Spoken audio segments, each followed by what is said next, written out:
So please describe to me what the aesthetic look is exactly. More like this guy here.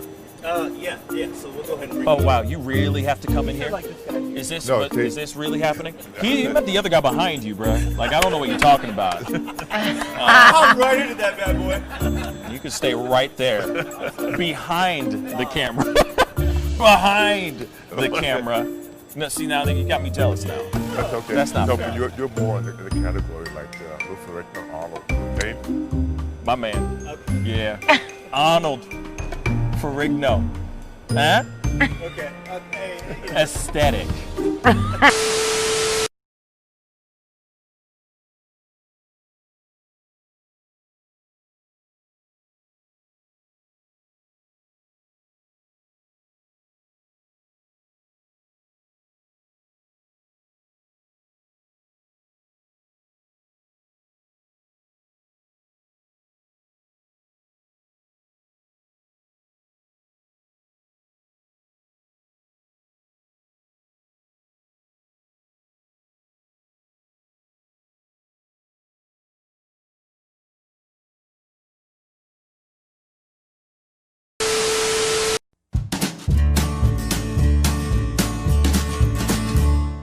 That's great, partner.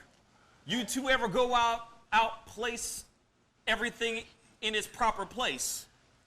That does not make sense, but we usually do go. We head to Kroger's, and we work. Oh, yeah. I've got a lady waiting for me back home also. She has the most beautiful scrotum.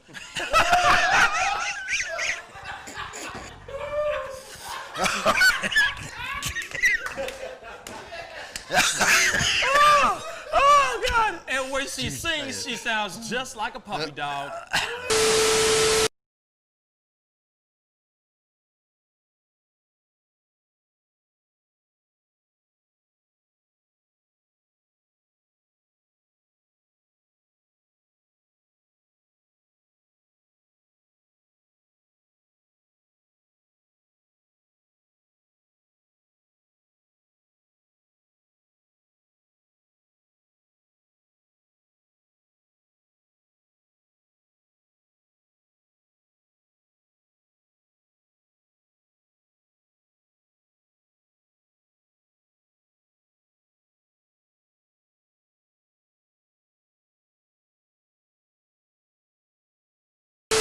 How do you nail a photo?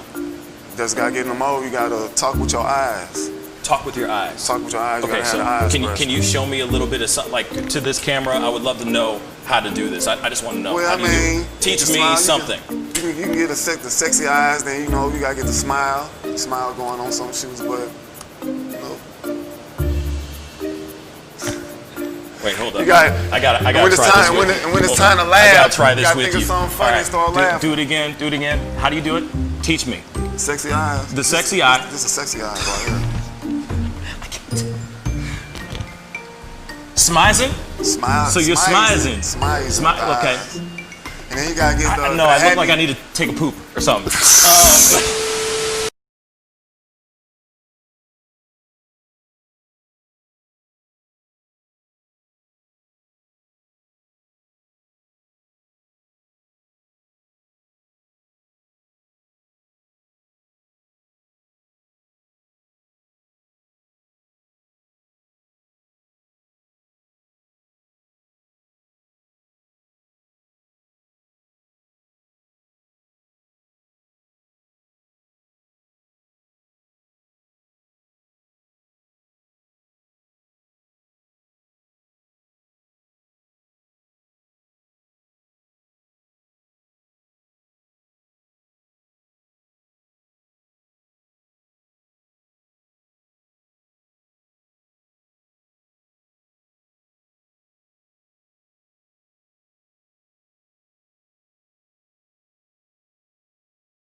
Wish words were like little toy guns. No sting, no hurt, no one, just a bang, bang. Right? Is that it? Yeah, it's something like that. Just a bang, Toy bang, guns. rolling off your tongue. Toy guns. It's no smoke, no Bang, bang. bullets. Water guns. All right.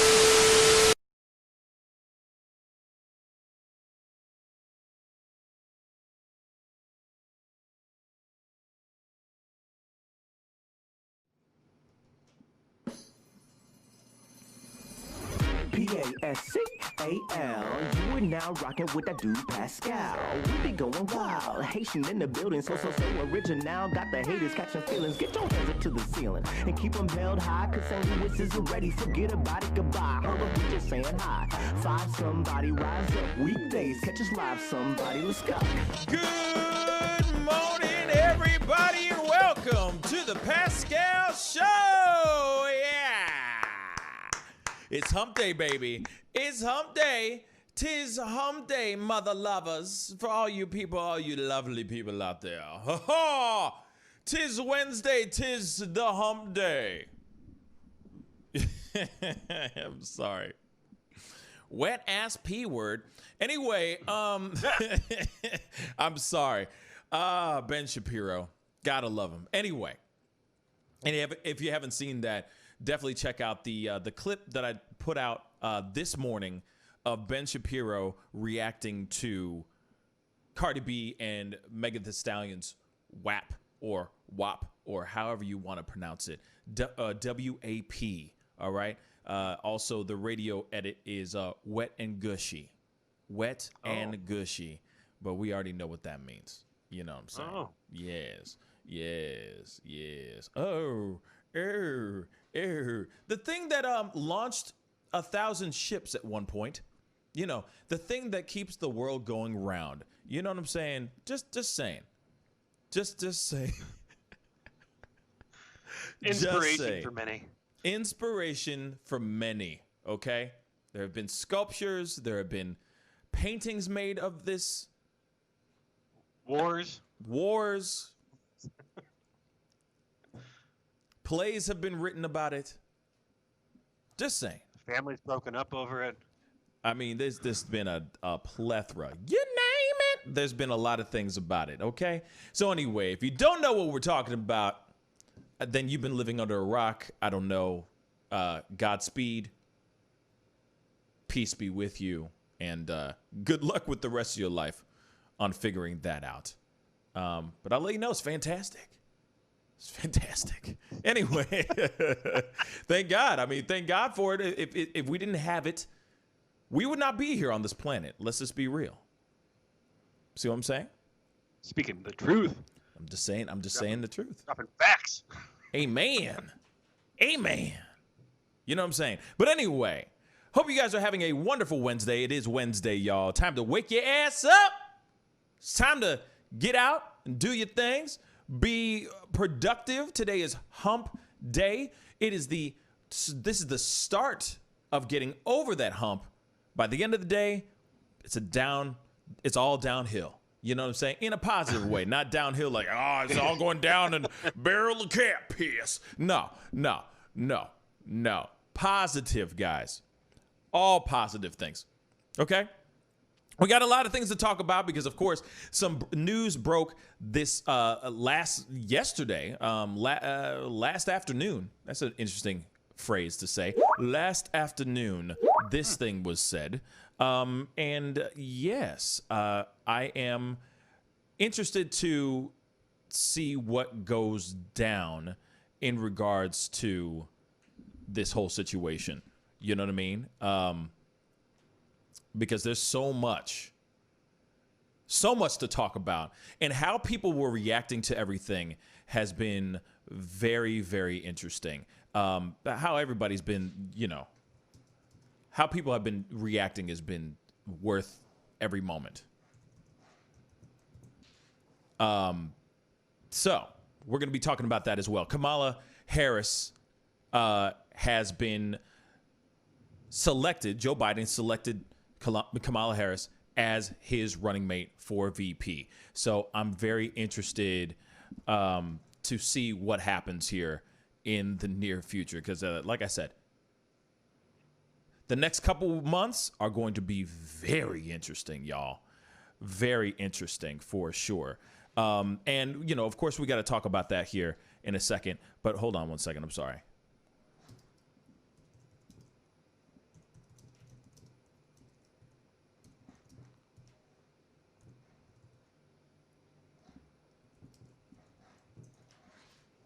Okay. Sorry about that. Had to take care of a little bit of something.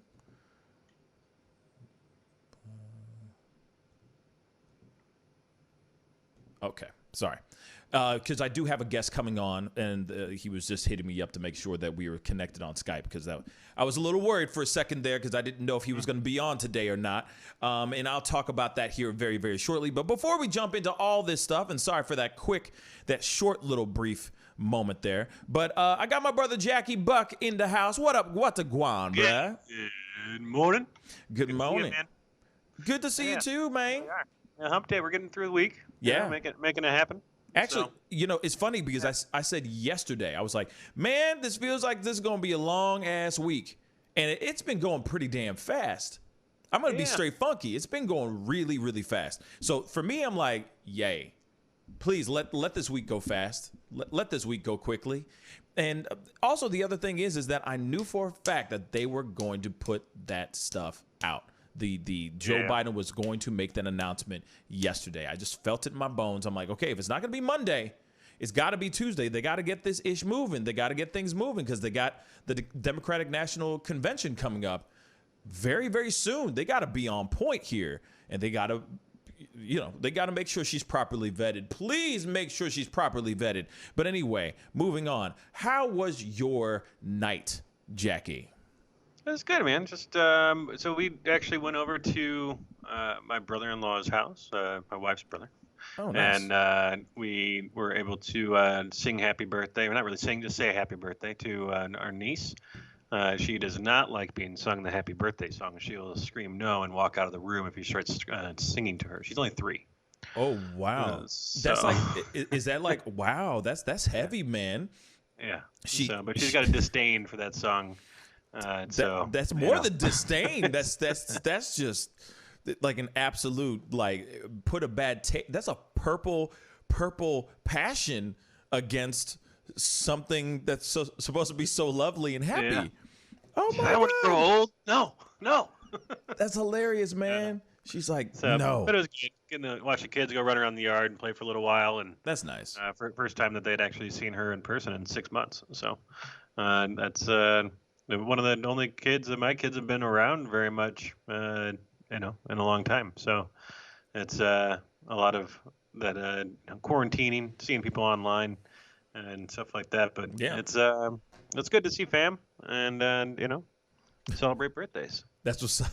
People still got them going on. I mean, yeah, you know what I mean? People are still born on these days. You know what I'm saying? There's always somebody being born today or the other day. You know what I mean? Yeah. I feel bad for all these quarantine, quote unquote, babies that, limited people in the hospital.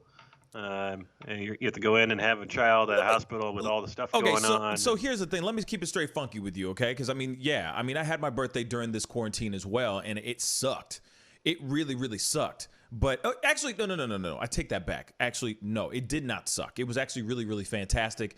I still got to see family. I still got to see some friends. We still practiced some sort of social distance of some sort.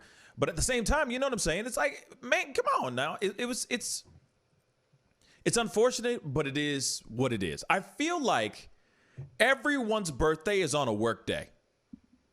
That's what it feels like. It feels like everybody's birthday landed on a work day. Does that make sense? Yeah. See what I'm saying? It really is. Everybody's birthday landed on a school night. So it's not like you can really go out and kick it and have a great time and do the damn thing. You're kind of stuck because, well, it's a school night. You know what I mean? Damn, my birthday landed on a Tuesday. You see what I'm saying? So it feels like everybody's birthday landed on a Tuesday. Where it's like, you can't really kick it, but you can't sort of, but then you still got a curfew because you got to get home, lather, rinse, repeat, and be able to be functional the next day. But this time, it's more like you wake up, you're still functional, but you're locked up in your crib for life. And, fending off this Rona, and that's about it. Ain't that that's all I'm going to say. Yeah. And doesn't that suck? So that's kind of what it felt like. It felt like my birthday, which did land in the middle of the week. It felt like my birthday landed. And I feel like a lot of other, like I had one of my sisters that celebrated her birthday during quarantine, during this time. I feel like everybody's going to celebrate their birthday during quarantine. Just the way things are going right now and the fact that there is no vaccine out yet, I have a feeling like at least a good portion of the world is not going to be able to, or a good portion of the population is not going to be able to celebrate their birthday the way they'd like to celebrate their birthday because, unfortunately, their birthday is landing on a Tuesday. That's what it is. Everybody's birthday is landing on a Tuesday. Facts. Ain't it? Doesn't that suck, though? But at the same time, it's kind of like, you know what? No matter what, even if it is on a, your birthday's landing on a Tuesday or landing on a work week or a work day, if you catch my drift, that's still another day without you getting the Rona.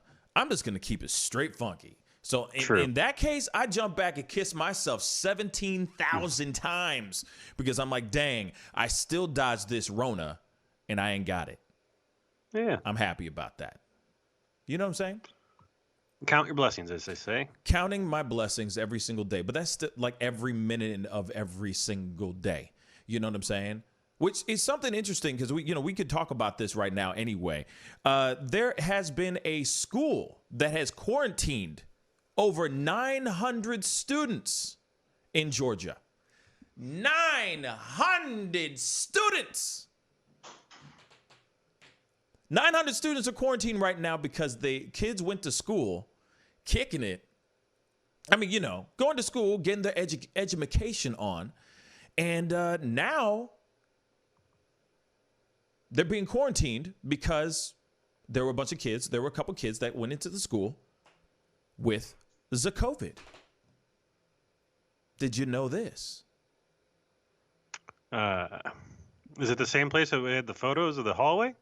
From my understanding, it's a completely different place from the school in the hallway. Cool. Cool. Dope.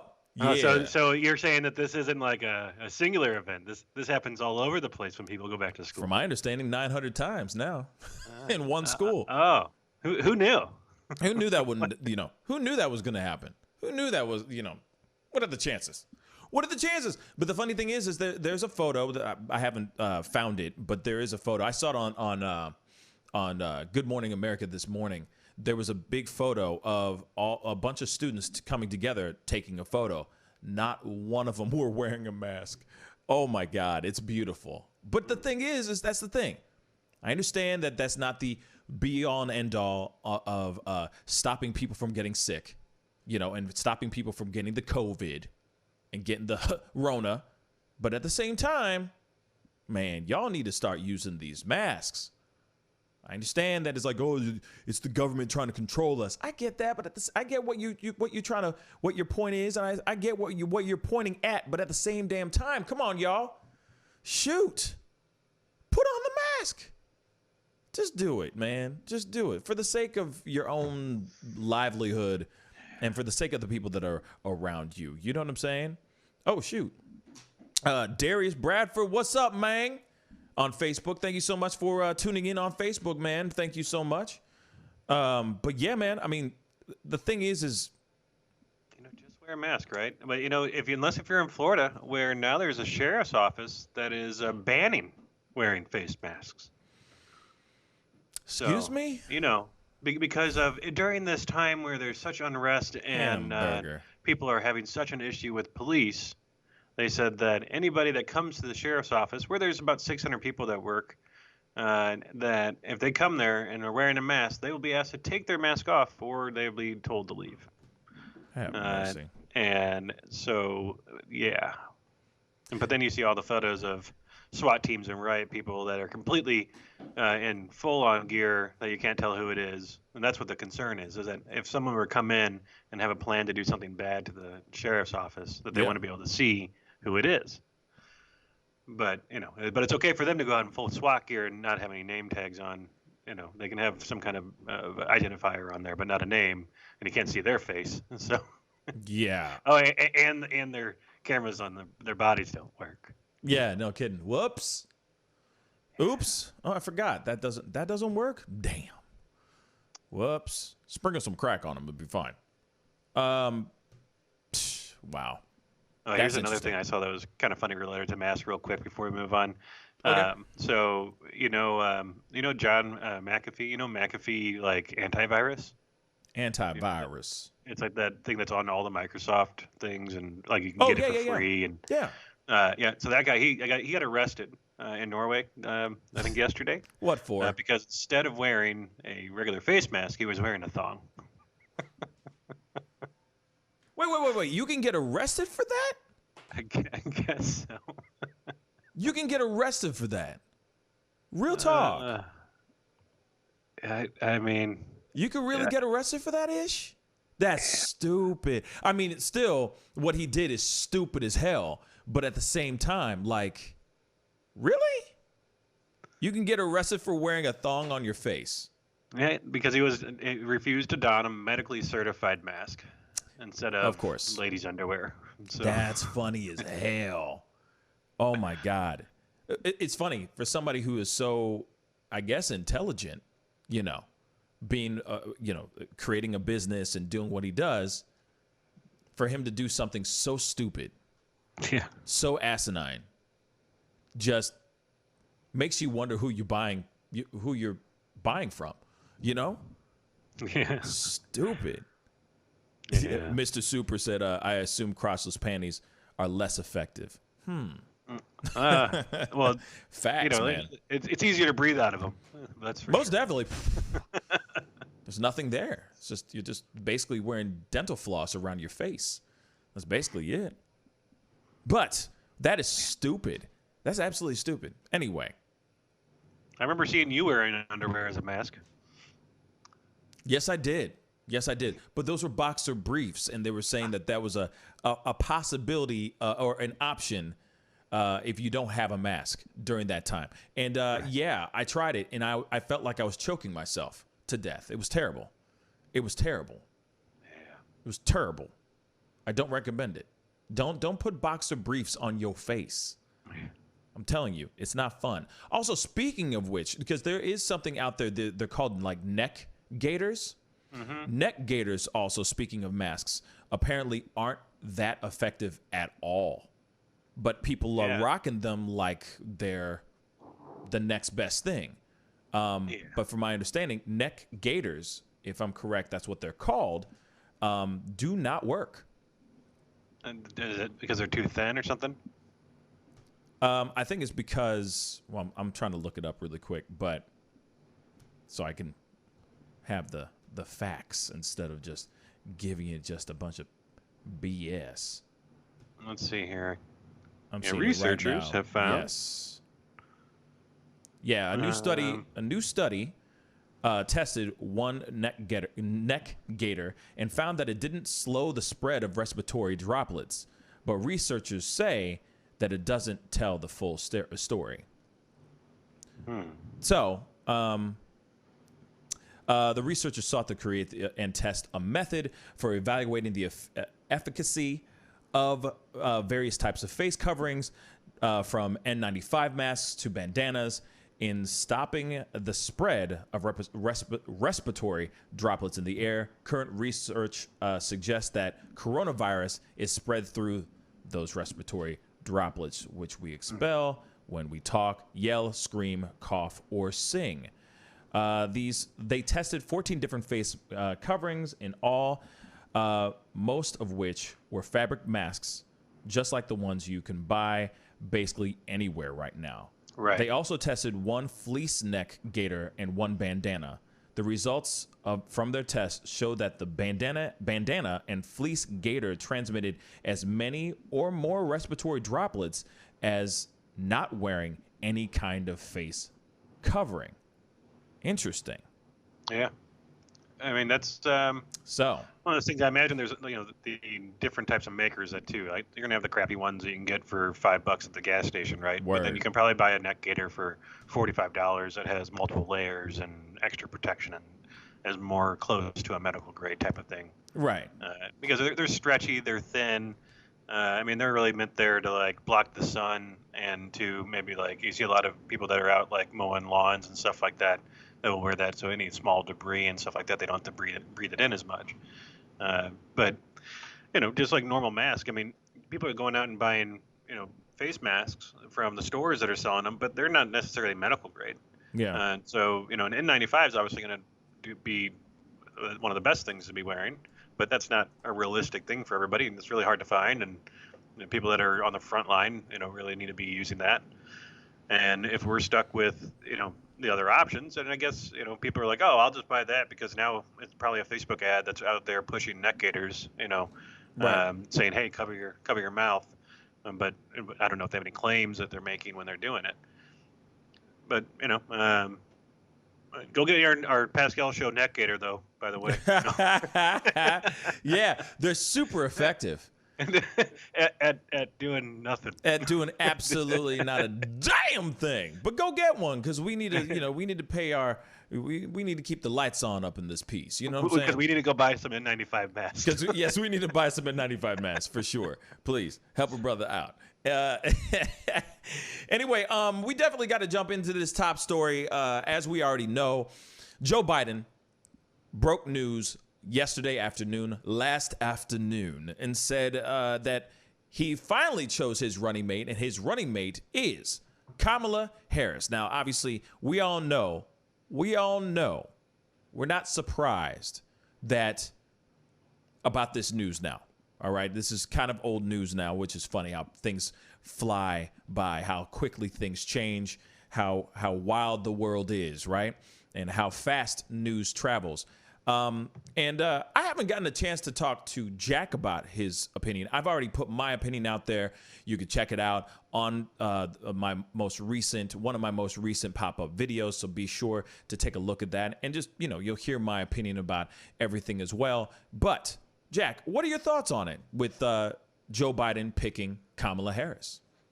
I mean, it's he's fulfilling the statement that he made that he was going to choose a woman of color for his VP, right? Mm-hmm. So he's already standing up and holding up all of his things he said he'd do. So it's I don't know. I mean, it's an interesting pick. It's one of those things where it's weird if you go back and you look at like the debates and how she basically was like ragging on him, saying that he has done nothing for the black community and has it's probably like a bad thing for the black community. Right. And so, it's interesting to have somebody kind of that was basically going against someone and fighting, and now is like, yeah, sure, I'll be your VP. Like, the old political switch, that's for sure. And then True. that's interesting. And then I see there's a lot of things out here that we're talking about, like, I saw that Candace Owens, she posted up a thing that was already going after the statements that she made when Harris was sworn into Congress, saying that she was Indian American, and she's like, oh, now she's gonna be acting like she's all black or all for the black community, and that and switching away from the Indian American type of statement.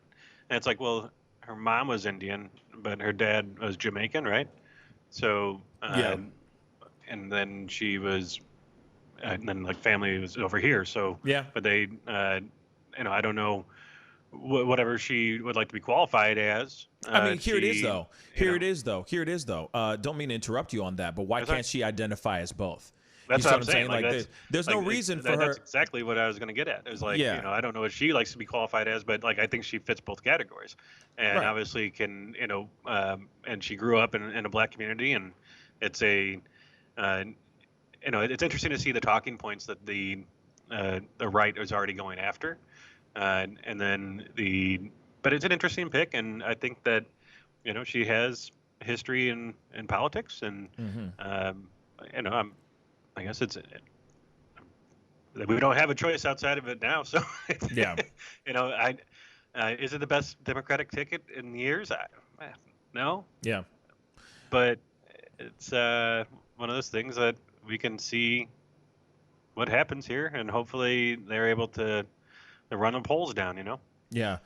We do have a comment. This particular comment came in very early on in the show, but I wanted to pull this out and put it up into the conversation. Richard Saresa said, "Hey, I'll bounce this out right away. Kamala has a history of locking black men up. Joe has a history of throwing away the key. Trump signed the First Step Act. Vote red, my friend."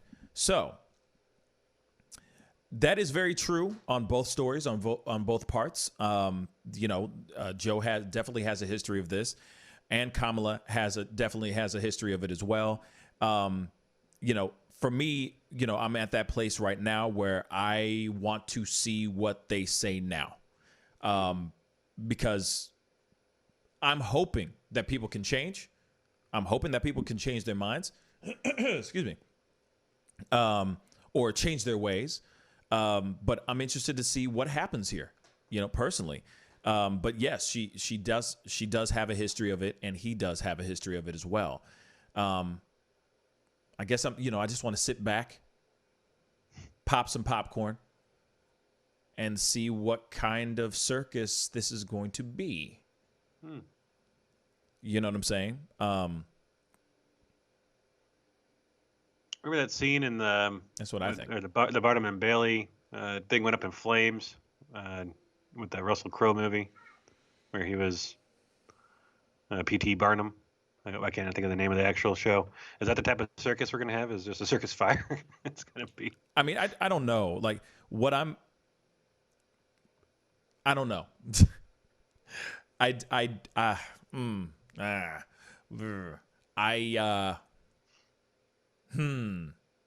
I said, I want to sit back and see what happens.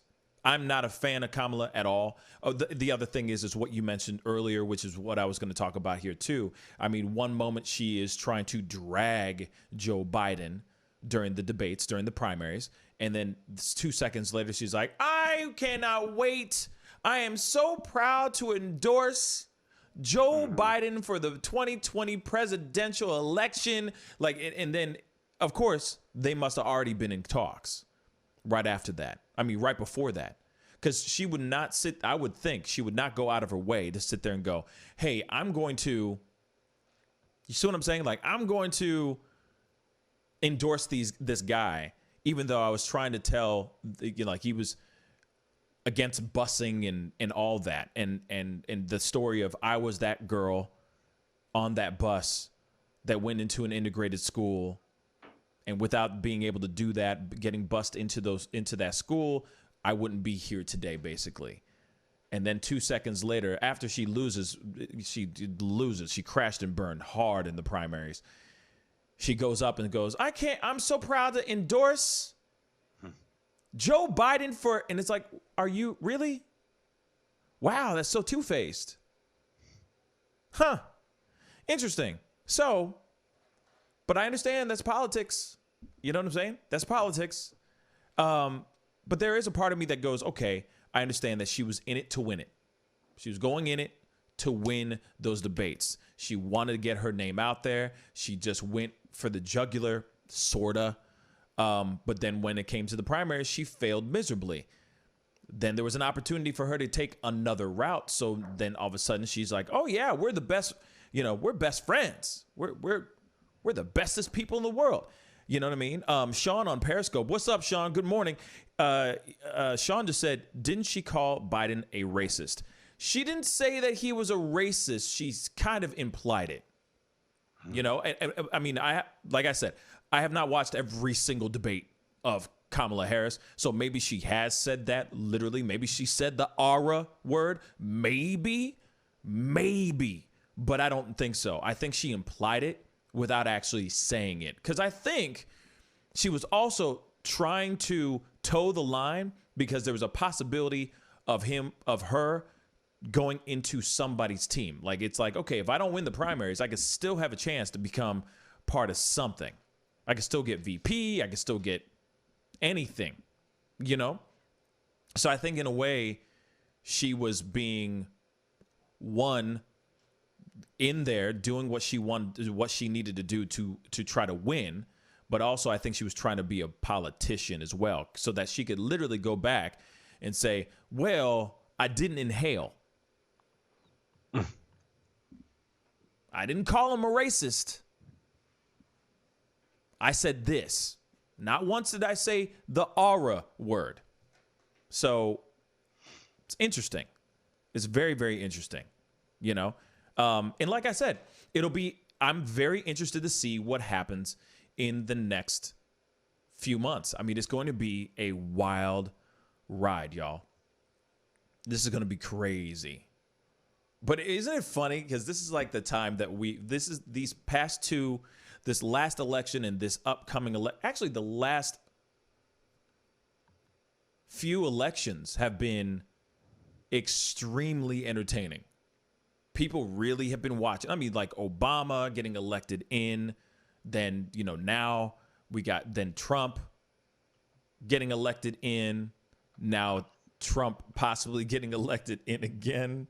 So everybody and their mama is going to be at the edge of their seats. Literally, everybody's going to be hanging on every single syllable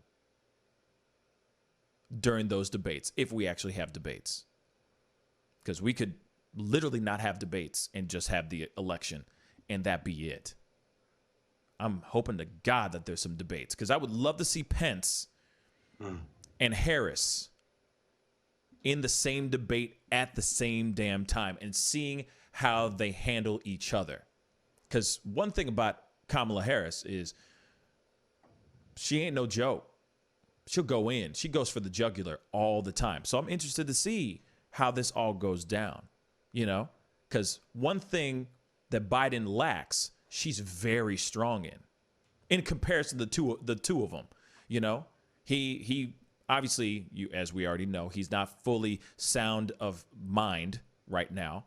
So his focus is very off. So against Trump, I have a feeling Trump's going to annihilate him in the debates, if we have debates, which is terrifying. But Harris versus Pence, woo, it's going to be an interesting one. They're both, I mean, both debates, no matter what, are going to be interesting as hell. But you know for a fact, everybody and their mom is going to be watching Harris, seeing what she about to do, you know. And I said this in the pop-up video too. I said, hey, I am interested to see what Kamala is going to say about what her plans are, what she'd like to implement for the black community. Not locking us up, but actually helping us out. I'm very interested to see what she has to say about that for sure. So hopefully she can win some people back, because I know that there's a lot of the black community that do not feel her at all. So we'll see what happens. This is going to be a very interesting, like I said, I'm willing to sit back and see what she says. I mean, that's the only choice we have. It's the only choice we got. Oh my God. She's the only choice we got. Oh dear God. So I'm trying to give her the benefit of the doubt, but you know for a fact how I feel about this, man. I am not cool with it. This burns my cookies, man. So she better come out with something. Man, I'm telling you, I'm about to start crying, bruh. She better come out with something, like she better come correct. That's all I'm saying. She better surprise some people, bruh. Oh my God. Oh, this is going to be amazing. Either it's going to be amazingly bad or it's going to be amazing. Woo! Okay. We got some Hail Marys to look at. That's a Hail Mary. Literally. Yeah. Literally. Biden just went, just blindly, just eyes closed, just blindly launched the football in whatever direction he thinks the end of the field is. And we just got to hope she catches that damn thing. Right. So we'll see. It looks what like, happens. I mean, all the pundits are going against her for sure. You look at any of the like Fox News type of stuff. What have they been saying, by the way? What have they been saying exactly? She's a radical running mate. They've been mocking the pronunciation of her name, suggesting that Joe Biden didn't actually select her himself. And so, I mean, it's one of those things where they're just starting to attack her and like full-on attack, Really? of every direction they can think of.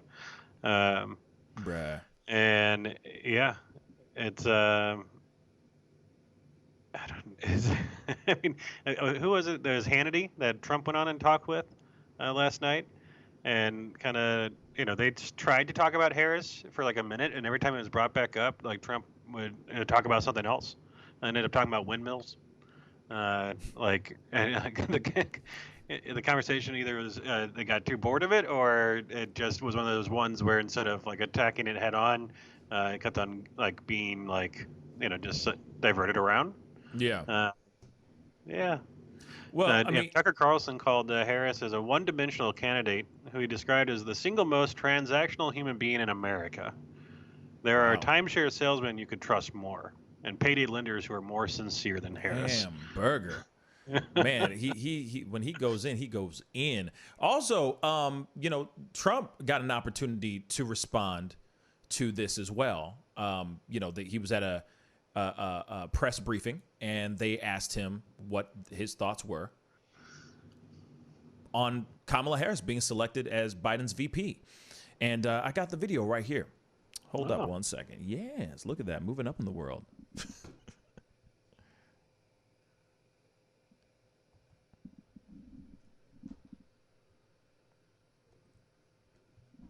I have two questions. I'd like to ask you one about Senator Harris's record, and then a different one about FISA abuse. Sure.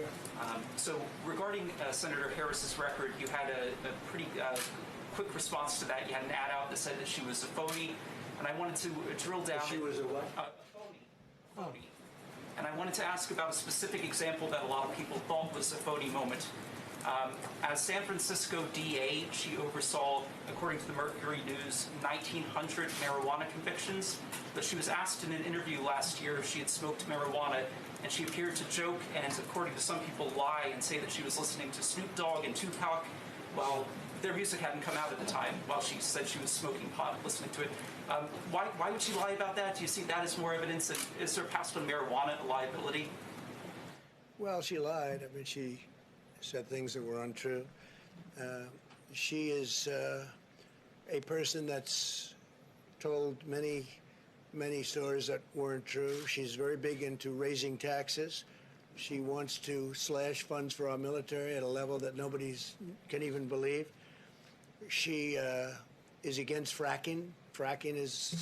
She's against petroleum products. I mean, how do you do that and go into Pennsylvania or Ohio or Oklahoma or the great state of Texas? She's against fracking. Fracking's a big deal. She's in favor of socialized medicine, where you're going to lose your doctors, you're going to lose your plans. She wants to take your health care plans away from 180 million Americans. 180 million Americans that are very happy with their health insurance, and she wants to take that away. So she was my number one pick. I mean, she was, as they would say, because hopefully you'll start college football, she was my number one draft pick. And we'll see how she works out. She did very, very poorly in the primaries, as you know. She was expected to do well, and she ended up at right around 2% and spent a lot of money. She had a lot of things happening, and so I was a little surprised that he picked her. I've been watching her for a long time, and I was a little surprised. She was extraordinarily nasty to Kavanaugh, Judge Kavanaugh then, now Justice Kavanaugh. She was nasty to a level that was just a horrible thing, the way she treated now Justice Kavanaugh. And I won't forget that soon. So she did very poorly in the primaries, and now she's chosen. So let's see how that all works out. Yep. So he's like, now she's chosen, so we're just gonna have to see how she. Number 1 draft pick. I found very interesting as well. She's he was mean to this guy that was accused of rape all the time and by multiple people, and that had this big thing that where he blew up, and it's like that was very interesting. And I here it is. How Kamala went after Kavanaugh. Wouldn't you expect that? I wouldn't expect anything different. Especially during that time. Yeah. You're about to get grilled. What else is new? You know what I'm saying? But that was something interesting because he did state stuff that was true. During the primary, she did not do that well. And the funny thing is I remember a time when people were super hype about Kamala Harris. I was too, until I found out the information that came out about how she was towards the black community and all the other things. Oh yeah, incarcerating people, in regards to marijuana charges and all that. But then she's on. Oh my God! I need to find this at one point. But she had an interview on Breakfast Club in the morning, and she's talking about smoking weed and listening to Tupac. Like laughing about it, going, yeah, I used to smoke weed and all that stuff. And the funny thing is, it's like, why are you pandering, man? That's just one thing that I feel about it. It's like, you don't need to pander so damn much. Real talk. Why pander so damn much? You already got the race card. It's in your blood. You know what I'm saying? You don't need to try so damn hard. Just be you, boo-boo. But at the same time, she was doing that. She was saying that in Breakfast Club in the morning, but then 2 seconds later, you know what I'm saying? The facts, but then she's sitting there going, oh, yeah, I smoked weed and all that. It's like, okay, so then why weren't you incarcerating yourself? Why are you seeming so two-faced? Then you see all these other things where she's trying to rip apart Biden during the primaries, during those debates, basically calling him a racist. And now you're his VP and going, my guy, he's my guy. It just doesn't seem real. Like, it just doesn't feel real to me. Doesn't seem genuine. So, and I get it. You can see she is definitely somebody who is thirsty. She thirsty, bruh. Thirsty. Political. But at the same time, you could just see it's like, I'm here to get fed. And I'll do it by any means necessary. Oh, you want me to do this? Cool. Does that mean I get this? Cool. It's just, there's something about her that just doesn't feel real. Doesn't feel like, I'm here to help this out. I'm here to make something happen. You know what I'm saying? Mr. T12, perfect example. Perfect example. Hillary Clinton with her sitting there going, oh, yeah, I got hot sauce in my bag. Yeah, I smoke weed and I listen to Tupac. I sent you the link to that Breakfast Club interview. Oh, is it the part or is it the whole interview? No, it's like it's like the whole thing, but she's right there in the beginning. Oh, you know what? She was on for 45 minutes. Yeah, exactly. I'm not about to watch 45 minutes right now. Sorry. But just sit back, everybody. Sit back, relax, and enjoy the sweet sounds of the Breakfast Club and Kamala Harris lying through her damn teeth.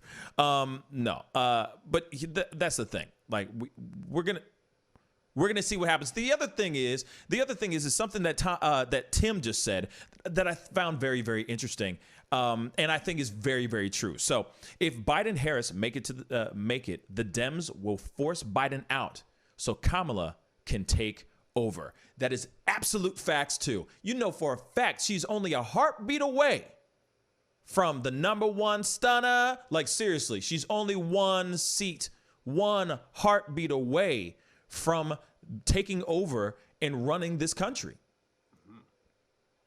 Now, at some point, if he was to win, if Biden wins, they're literally going to say he's not really that fit. You know, at some point when he's in Tulsa, Oklahoma, and he's like, "Oh, it's great to be here in St. Louis, Missouri."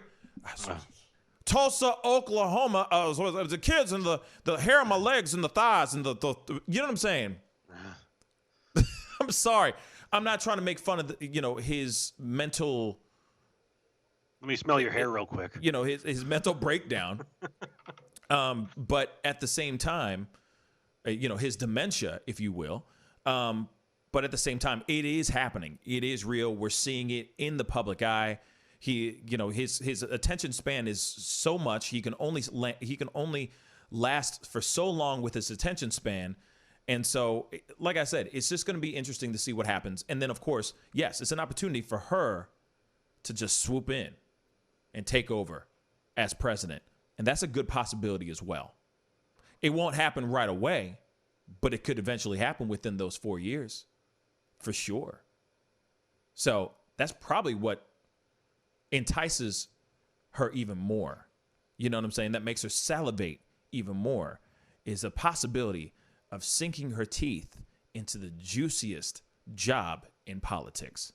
So we'll see what happens. But anyway, we got to go into a quick commercial break. When we come back, I have an interview with recording artist, hip-hop artist, rap artist, Dill.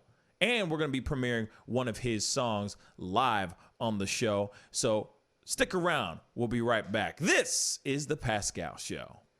Bye.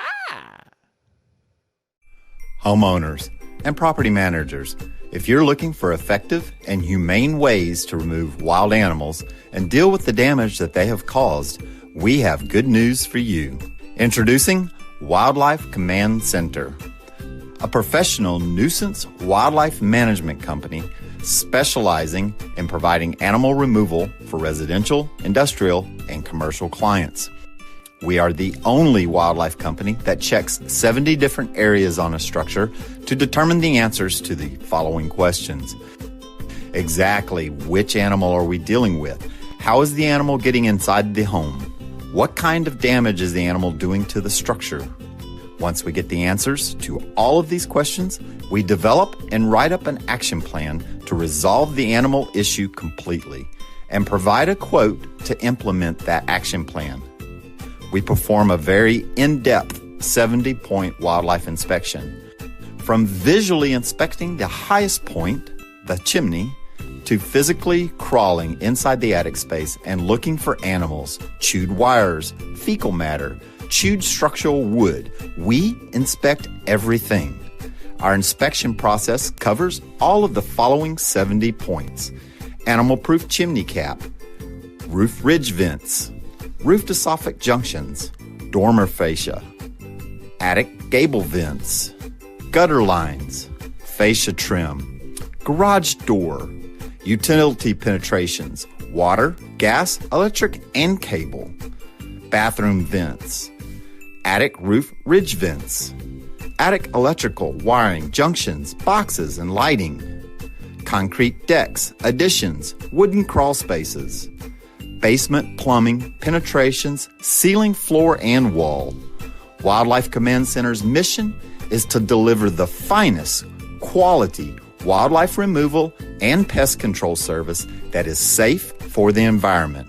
For more information, call us now.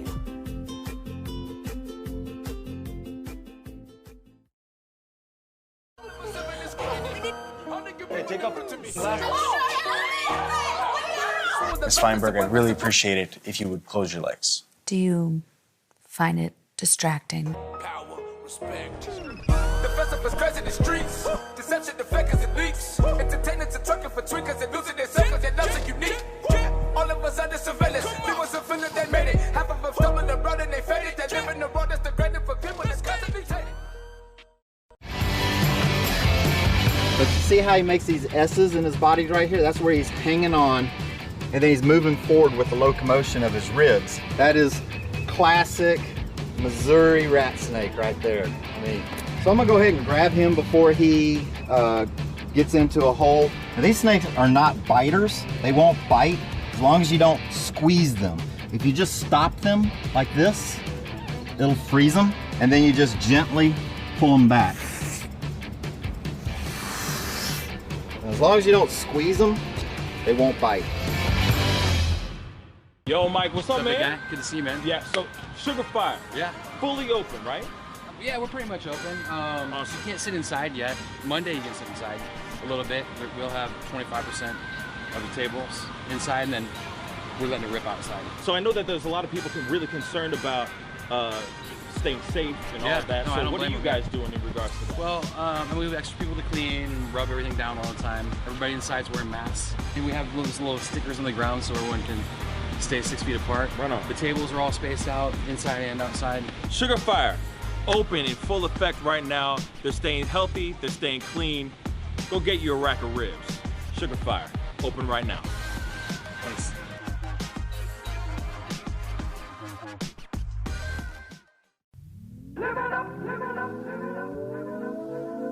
The Fur and Leather Center, providing the highest of fur and leather goods.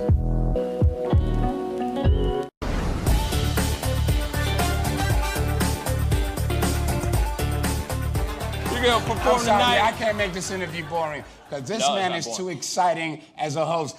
And I'm truly saying this, and if y'all can't do this, me and this man here is gonna leave and go somewhere else where we can get some love. I want everyone in the building to say, I love Pascal on the count of 3. 1, 2, 3. Wow.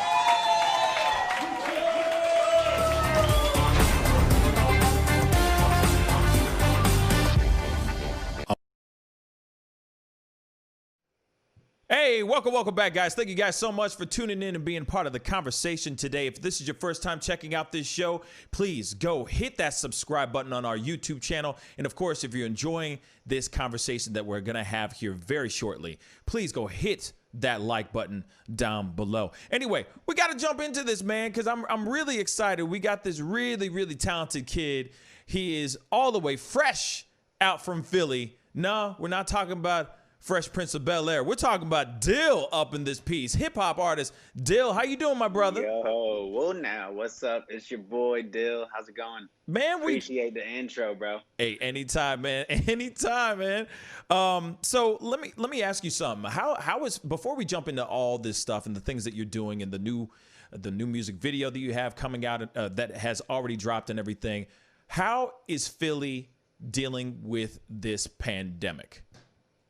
Oh man, it's rough around here. I think everything's been shut down, just like it's been major cities all across the world pretty much. We're going on over 6 months now, so everything's been locked down, but we're making the most of it.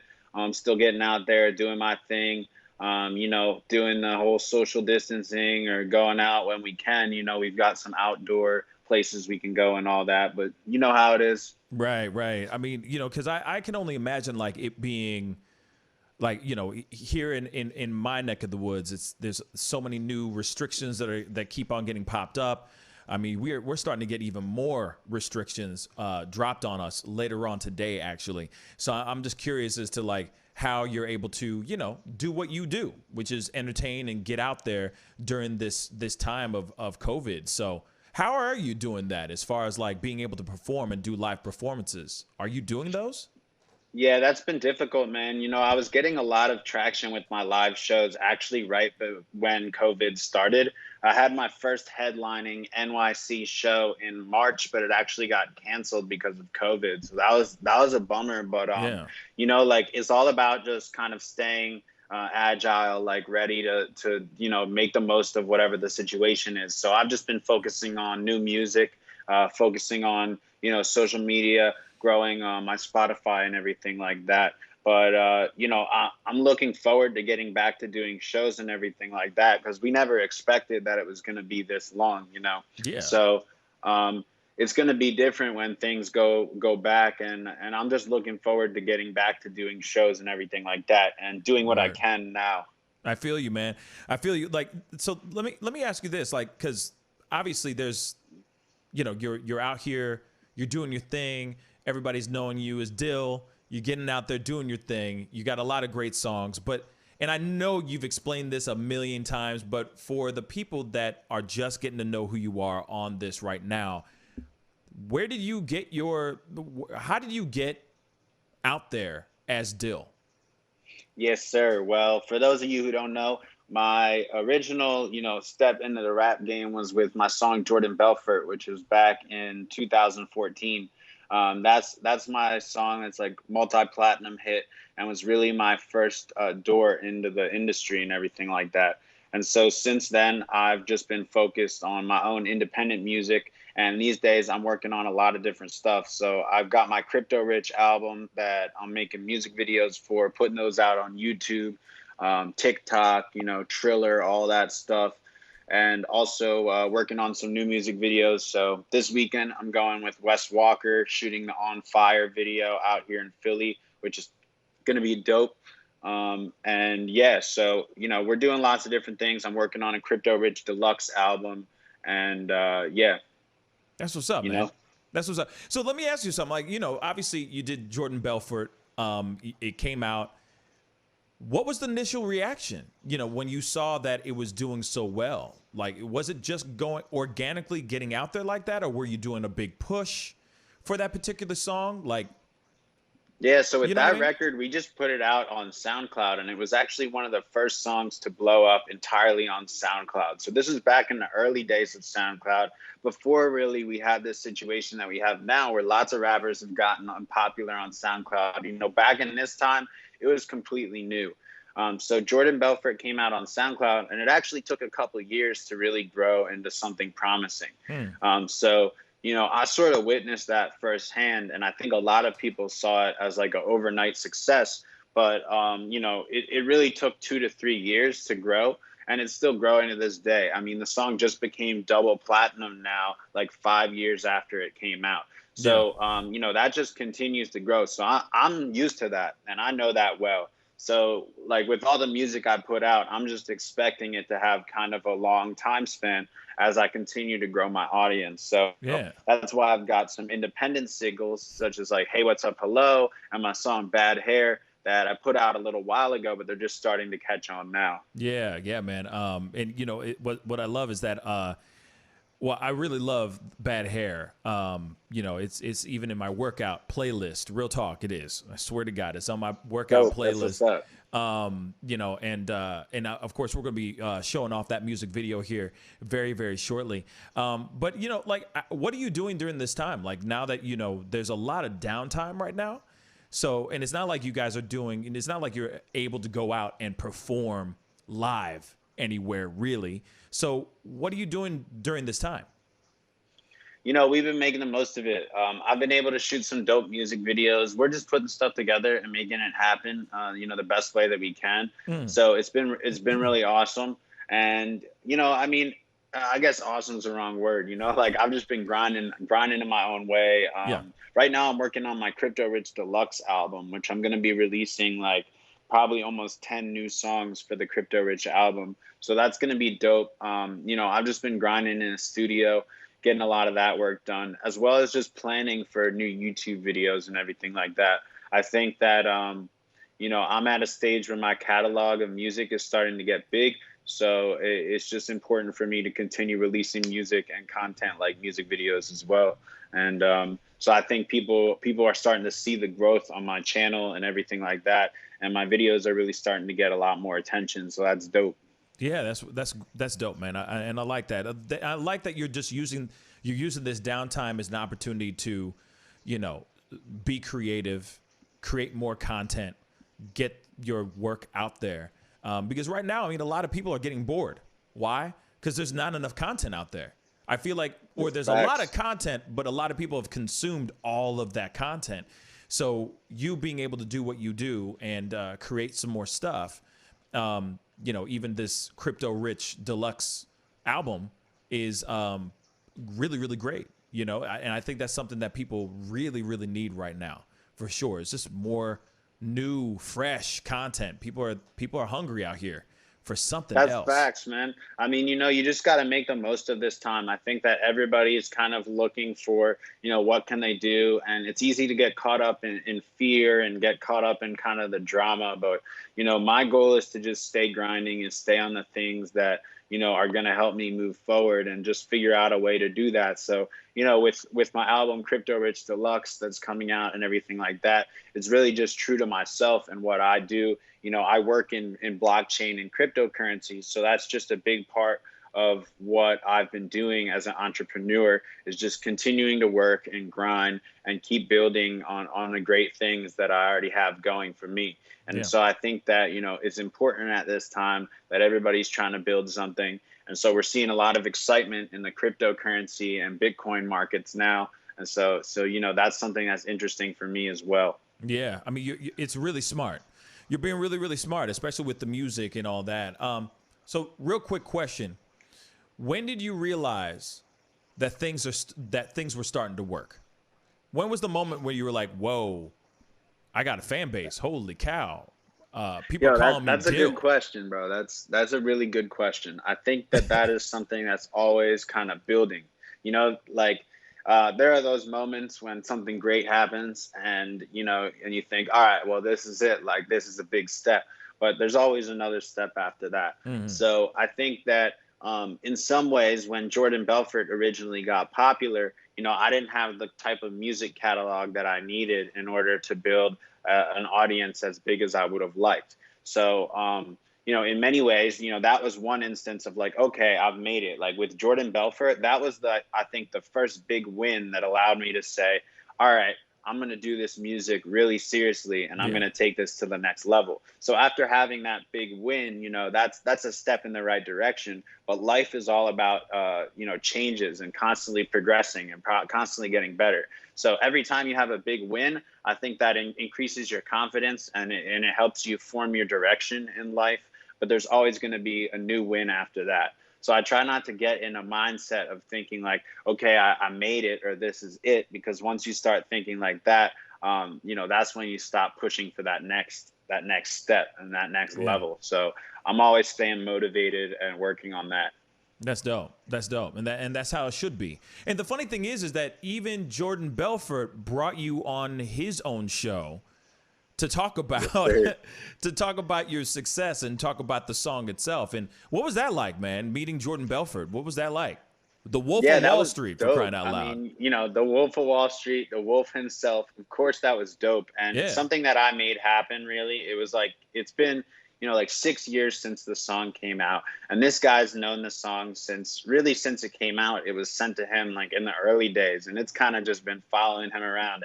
Everywhere he goes, he hears our song, which is just funny. I mean, we never connected with him before. The song was inspired after seeing the movie, but no connection to him or the movie at all. So, 6 years later, I started networking really hard around in LA to just get in touch with him. And I was able to reach out to him and, get in touch with him. And I went over to his house and met him.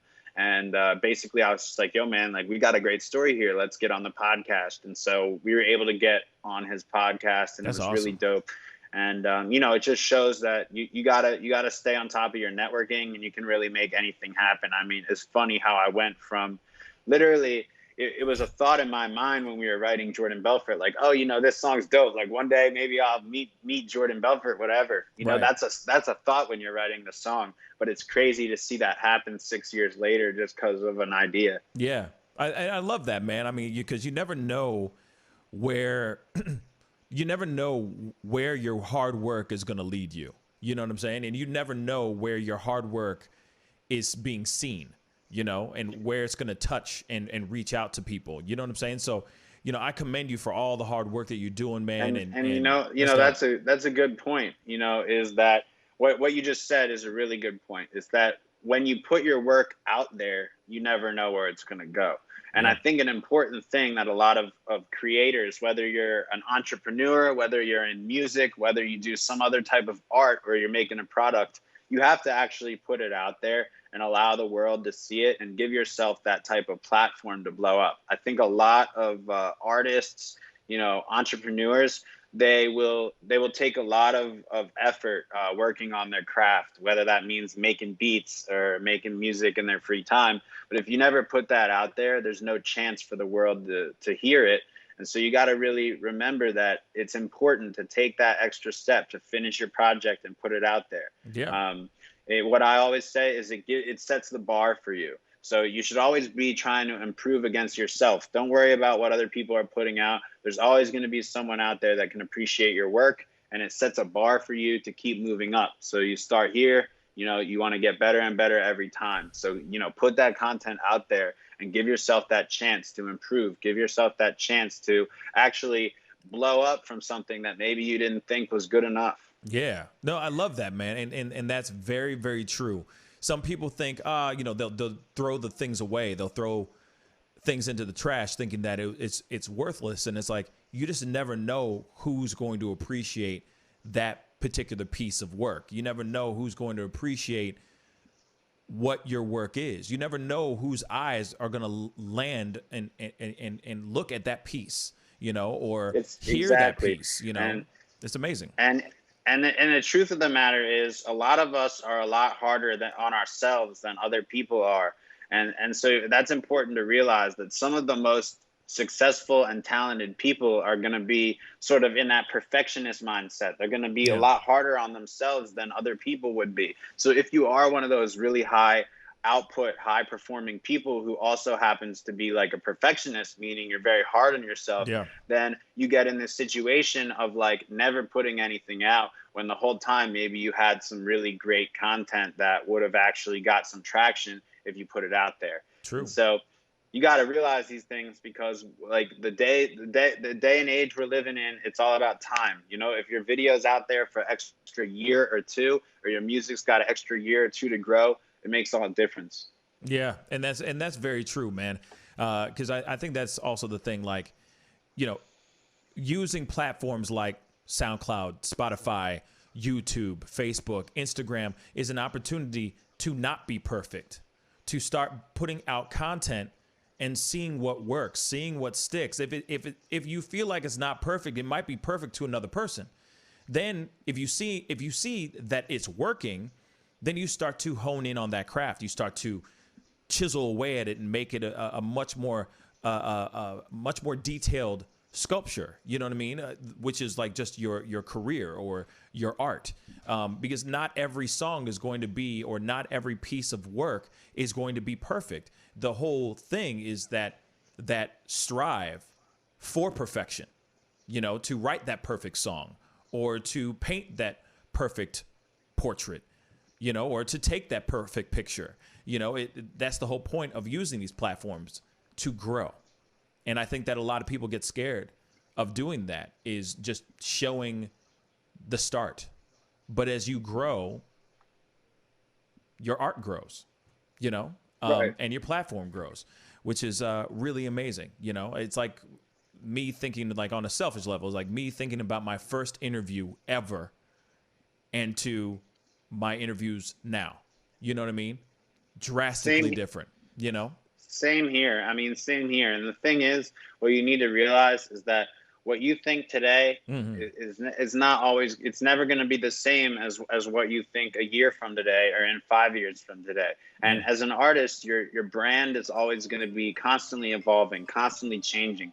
You can go look at, I think everybody's seen like these memes or whatever that go around with, like, it's like Lil Wayne, right? You get like Lil Wayne from like the early 2000s or like all the way through, now. And you can see how like he's just changed his image, his look and all that. And you can see that with any artist. You're constantly changing your brand. You're constantly changing your look. You're constantly releasing new and different music. So it's important to embrace that. So I think a lot of artists are at the early stages and they overthink, how to take their career to the next level. It's just like, embrace where you're at now. Make the most of that. That's how you're going to learn how to get even better and, start to create change in your own world and your own reality. Yeah. So I think that's the key, is you just got to have a vision. You got to know what you want out of life and just keep working towards that.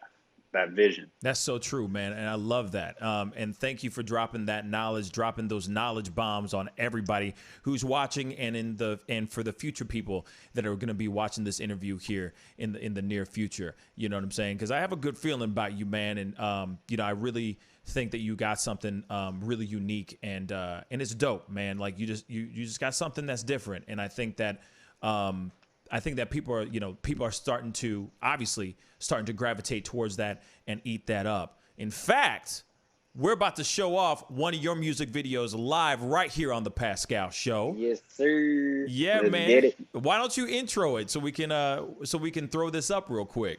Yes, sir. This is the Bad Hair video. Shout goes out to Elon. My dude knows how to just blaze it. The Bad Hair video is a dope song. One of my favorite songs from the Crypto Rich album. We did a video here in Philadelphia. We brought the Tesla out to 30th Street Station, and it's doing great on YouTube. So I'm excited to show you all this new Bad Hair video.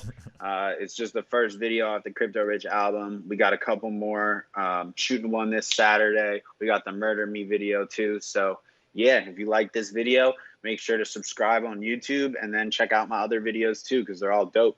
Yeah, baby. So we're about to show you this. This is Bad Hair. Enjoy.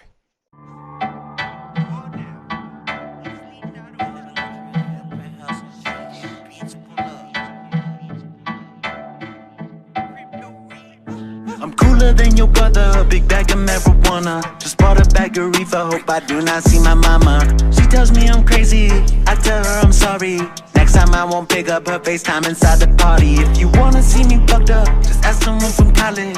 I increase my knowledge, but I do not recall it. 10 G's on me from crypto, in the Pound's kitchen. I made lots of money, but I still do all my dishes. Bitch, no, I'm not famous, back here when it's raining. Just put up to 30th to meet you at the station. Driving in a Tesla, guess you sit adjacent. Shout goes out to Elon, my dude knows how to just blaze it. I'm driving back, I'm driving fast in a week. I'm driving back, in a week. Pop another Molly and thought I didn't feel it. Now I'm at the party and the floor look like the ceiling. But do not call my mama, cause I don't want no drama. I done lots of shit, my mama don't need no more trauma. Make a call to Tommy, Tommy he go Ronnie. Double cup of liquor and he goofy all them Johnny. Johnny Tommy's brother, he work with my mother. Bitch, I'm not a kid, but I keep Nesquik in the cupboard. It's funny when I take her, enough to fuck my day up. I gotta stay up cause these bitches wanna play. I got my cake up, now these bitches wanna pace. I'm crypto rich, no I'm not new to getting paid. Bitch, no I'm not famous, back here when it's raining. Just put up to 30th to meet you at the station. Driving in a Tesla, guess you sit adjacent. Shout goes out to Elon, my dude knows how to just blaze it. I'm driving back, I'm driving fast in a week. I'm driving back, I'm driving fast in a week. I just got rich, okay, but I don't sell cocaine. In a whip with road rage, I'm on my little lane. I don't know little lanes, tell them to get a lane. And it still sound the same. I run around the game, I run it around any amount. I hate the bank, I'm cashing out. I take a bitch, huh? Check out a whip, huh? Rocking big drums, different color ping pong. Bitch, no, I'm not famous, back here when it's raining. Just put up to 30th to meet you at the station. Driving in a Tesla, guess you sit adjacent. Shout goes out to Elon, my dude knows how to just blaze it.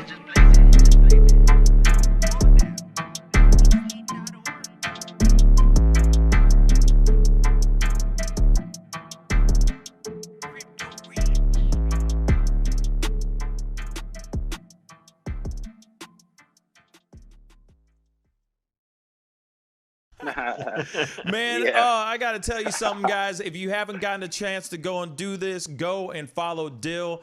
Dude is super, super talented. If you didn't see what was going on in that music video, clearly this guy has a lot of things going on for himself. It's a great video. It's a fun song. You got to go and check him out. Go find him, DYL. But, we got Jack in the house as well. We're going to go into a quick commercial break, but when we come back, we're going to be doing a quick little pop quiz with our man Dill. We'll be right back. This is The Pascal Show.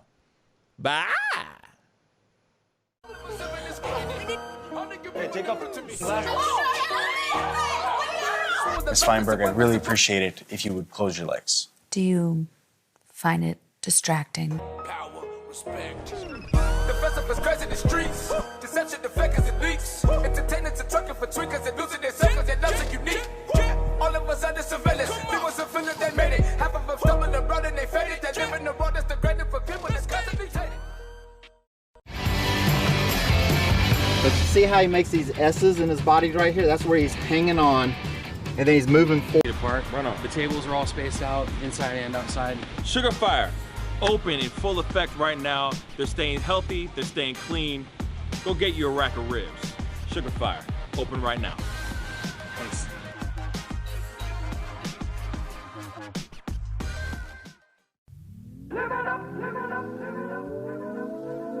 The Fur and Leather Center, providing the highest of fur and leather goods.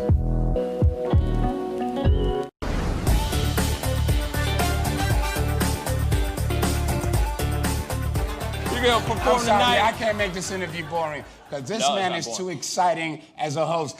And I'm truly saying this, and if y'all can't do this, me and this man here is gonna leave and go somewhere else where we can get some love. I want everyone in the building to say, I love Pascal on the count of 3. 1, 2, 3. Wow.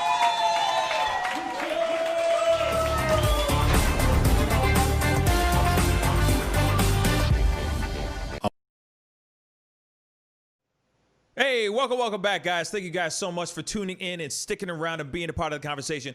Now, I just got to say this really quick because we are having some internet issues because there's a huge storm passing over St. Louis right now. So the internet might be a little jacked up.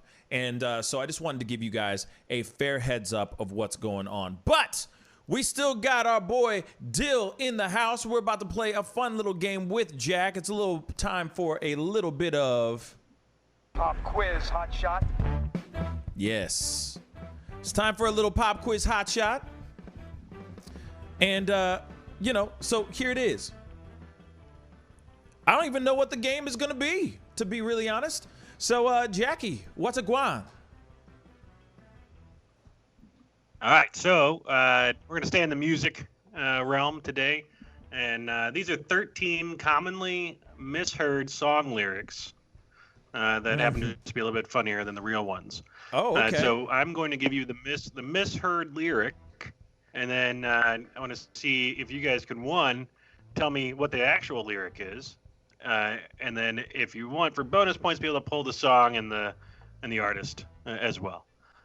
So if you need some hints, then I'll drop you the actual line, and then just give me the song and the artist. Okay. So, all right. So we're gonna start out. Here's the first one. Excuse me. Oh, wait. While I kiss this guy. Hold on 1 second. 1 second. Okay. So before we jump into it, I just want everybody to know that you guys can play along too. So comment down below. All right, for all you guys who are on the chat and everything, comment down below and see if you're smarter than me and Dill. Dill, I'm about to kick your ass. I'm just letting you know. I'm competitive as all get out. So go ahead and start again, my brother, please. Start again. All right, here's the first one. Excuse me while I kiss this guy. Okay. Let's see. Purple haze. All through my brain. Okay. What's the actual line? Excuse me while I kiss this guy. The sky. Not this guy. Dirty mother lovers. All right, here's the next one. It doesn't matter if we're naked or not. Oh. Excuse me? Say that again? It doesn't matter if we're naked or not.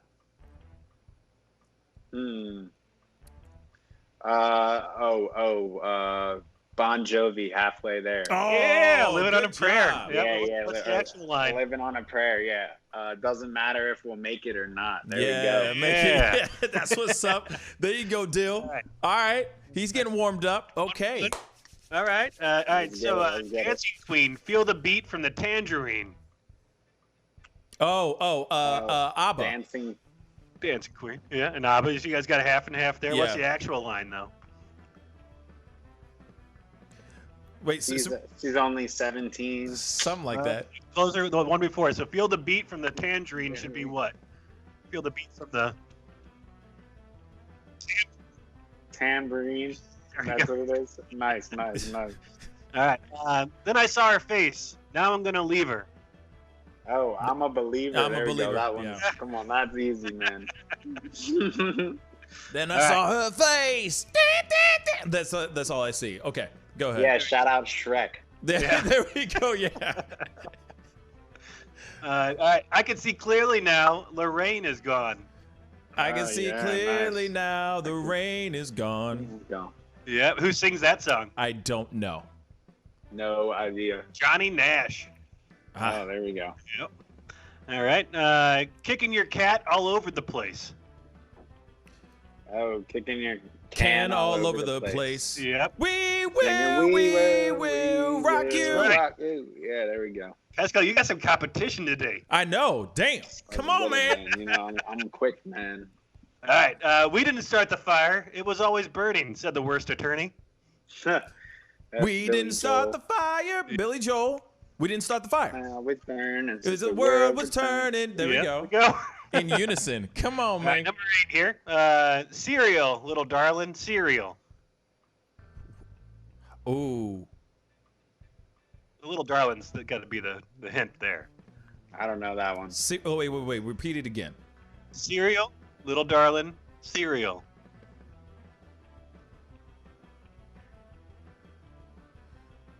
Little darling. Cereal. Stir it up. Stir it up. Ah, there you go. Marley there. Yeah, it's Bob Marley. Next one. There's a bathroom on the right. There's a bathroom on the right. Bathroom on the right. I don't know. There's a bathroom on the right. Come on. I've seen songs from this band before. But this is Creedence. Bad Moon Rising. And there's a bad moon rising on the right. Or there's a bad moon on the rise. Instead of a okay. Right. There's a bad moon on the rise, or something like that. A few more here. Was that an Amber Alert come through for you? Or that flash flood or something? Straight up. Warning. There we go.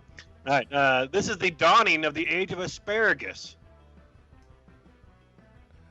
This is the dawning of the age of Aquarius. Right? Yes. I don't know who sings that. But yeah. That is Fifth Dimension. Sure. Yeah. All right. Now I got 3 more here. So let's pee in the corner. Let's pee in the spotlight. That's me in the corner. That's me in the spotlight. Losing my religion. REM. Right? Yep. There you go. I know that one. Peeing in the Here. spotlight. The ants are my friends, and they're blowing in the wind.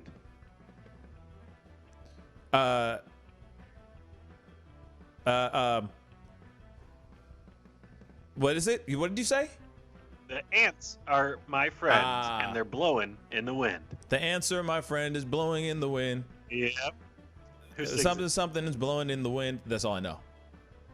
I don't know. Bob Dylan. Bob Dylan, sure. Like a Rolling Stone. You know what I mean? Yes. Here's the last one. Okay, it's last a little, one. I don't know. No luck. What was that? No, it's from Pearl Jam, Yellow Ledbetter. It's when he's like screaming into the microphone. I don't. All right. So that's all we got for today. And that's a little misheard song lyrics. Thanks for playing. Delia did an awesome job. I think you crushed Pascal by like at least 3 points. Oh, whatever, man. Nah. Hell to the nah. Don't you dare say that. Anyway, Dill, thank you so much for coming on. Can you let everybody know where they can find you, go follow you and all that on all the social medias and everything? Yes, sir. Go check out my website, itslit.org. You can follow me everywhere. Famous Dill, famous DYL. Just look me up and go to my website, itslit.org. YouTube, Spotify, all that, man. I got a dope party playlist on Spotify, so check that out. Awesome. Be sure to check him out. Very, very talented dude. Thank you so much, brother. Have a good rest of your day, my dude. All right? Yes, sir. All right, man. Peace. Dope. Peace, bro. And I was thinking also, do you got a minute for us to go live on Instagram? Yeah, after my show, for sure. Oh, you got yeah. more of the show? I got 25 more minutes. I got Sounds good, 25 brother. minutes. So I'll find you in 25 minutes, all right? Let's get it. All right, man. Peace. All right. Awesome. Well, that was fun. That was a whole lot of fun. Anyway, I'm glad he came on. You know what I mean? I appreciated him coming on and chopping it up with us and everything. Super talented kid. You got to go check him out. He's got a lot of great music, a lot of good stuff. And, that Bad Hair song, I just really, really loved. The first time I heard it, I was like, man, that's a fun-ass song. That's just a fun song, But, yeah, hope you guys enjoyed that. Anyway, we got to jump into more conversation. Do I still got you, Jack?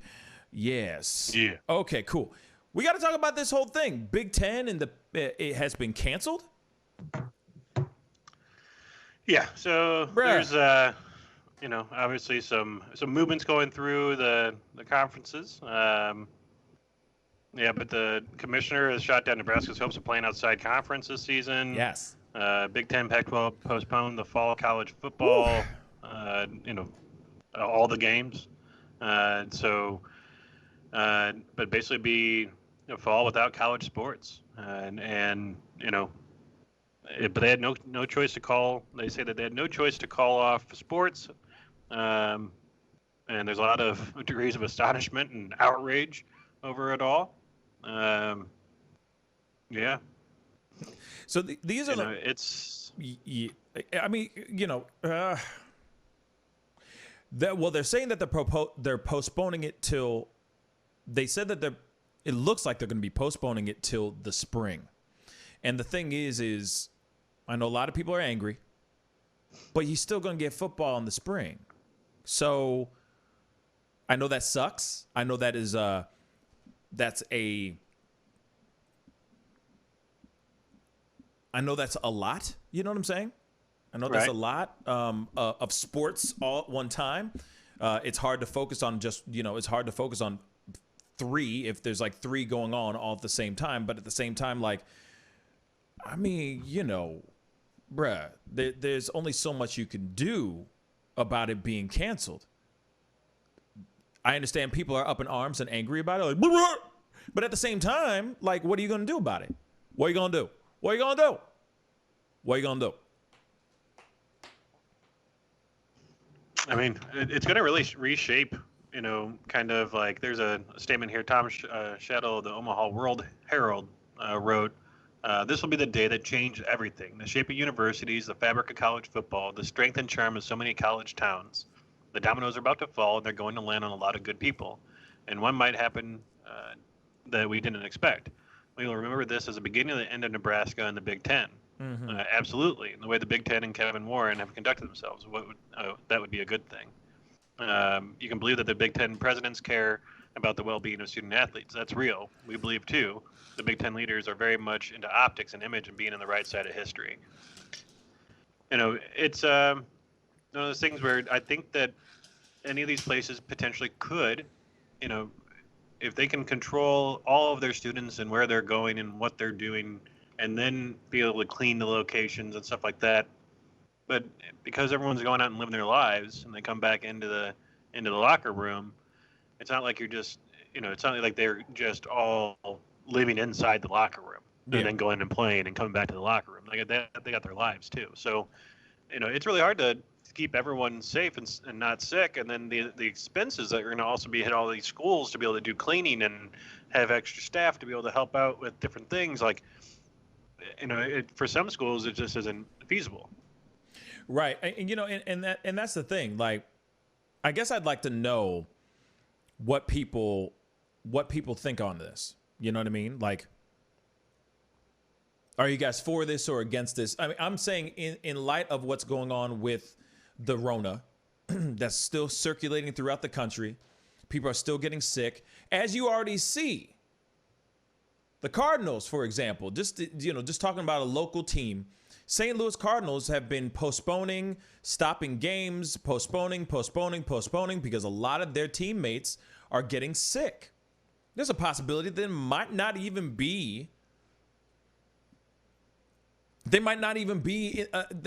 have a chance to finish out the season. They got a very, very short amount of time to knock out a large amount of games. There's no way that they're going to be able to play that many games in short amount of time and still be able to qualify for the playoffs. There's just no way. So I leave the question out to you guys in what you think in regards to it. I'm going to open up the phone lines as well. Give us a call at 314-766-4581. I'd like to know what you think on this situation. Are you for this, the fact that Big Ten has been canceled? Are you against it? Comment down below or give us a call at 314-766-4581. I'd love to hear your thoughts on this situation.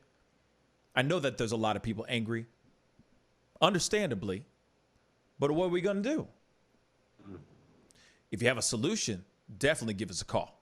I'd love to hear that solution too. 314-766-4581. Now, the thing is with that situation, there's a possibility that they could do something, but the only thing is that they're students, they're college students. They still got to go to school. So the only problem I can see happening, the only thing I could see them doing is doing the same thing with what the NBA did, which is they created a bubble. NHL did the same thing. They created a bubble. No one was allowed to go out or come back in. They're staying in their facility, and that's it. Almost like they're at a sleepaway camp. Like a basketball camp. They're only allowed and if they go out, they come back in and they're still getting tested. And these guys are getting tested every single day consistently to make sure that no one's getting sick. So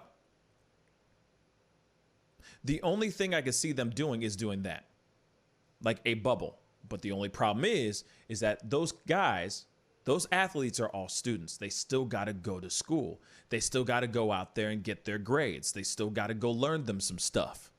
So. Watch all these basketball, football scholarships be dropped. That's exactly. Well, you're not playing anymore. There's no more conference playing. So why are we paying for you? Enjoy community college, because that's the only thing you can afford now. Then see, that's what's unfair. That's unfair to those students that have been busting their hump for that college so that they can get their education. That's unfair.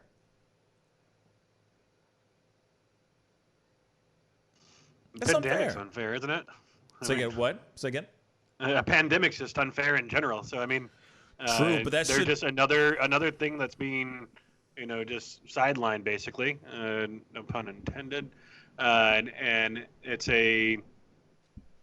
just the thing that's being swept up in this whole mess, and there's so many people's lives there's people that are actually in full-on jobs outside of college. Oh yeah. That can't go to work and that have lost their jobs, and some of their jobs may never go back to the same type of job they were. So while these athletes have been competing and doing all this stuff their entire life, and it is obviously disappointing for them and for a lot of their families and fans, and the small cities and everybody that depends on them to produce an economic and like uptick in their communities. But it's everyone's being affected differently, and but this is a large swath of people that are going to have setbacks. And it's not like, okay, I'm a senior, maybe I'll just go ahead and declare my free agent type of thing and try to be picked up by the NFL. Well, the NFL's having its own issues too, right? So you don't know where you can go, and go play. Maybe some of these colleges will let some of the seniors come back and play another season after they graduated.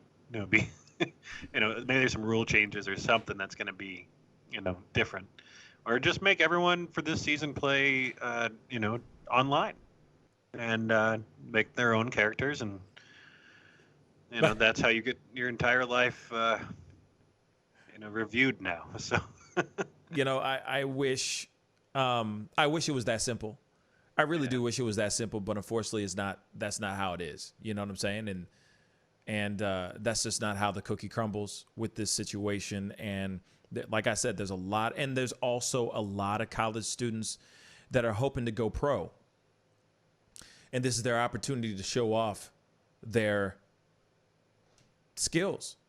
This is their last final year, last final season, to prove to whatever scouts that are out there that they're worthy to be recruited, to go pro.